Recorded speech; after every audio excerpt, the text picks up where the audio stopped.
सखर मां वाक़िआ अपडेट कंदा हलूं। रिपोर्ट करे विया हफ़ीज़ लाशारी। SSP ज़िले सखर अज़हर ख़ान मुग़ल चयो आहे त रमज़ानुल मुबारक असांखे सब्र, बर्दाश्त ऐं एहतराम, इंसानियत ऐं हिक ॿिए जो ख़्याल रखण जो दर्स ॾिए थो।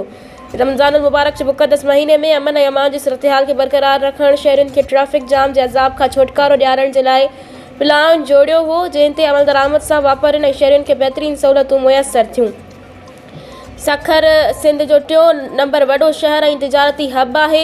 हितां जे वापारियुनि ऐं शहरियुनि जी जान ऐं माल जो तहफ़ुज़ पुलिस जी ज़िम्मेवारी आहे। इन्हनि ख़्यालनि जो इज़हार हिन मरकज़ी तंज़ीम ताजरान पाकिस्तान जे नायब सदर सखर स्मॉल ट्रेडर्स सोरठ मेमण जमात जे सदर STA चेयरमैन हाजी मोहम्मद जावेद मेमण पारां मक़ामी हाल में मुनक़िद कयल इफ्तार डिनर के ख़िताब जे दौरान कयो।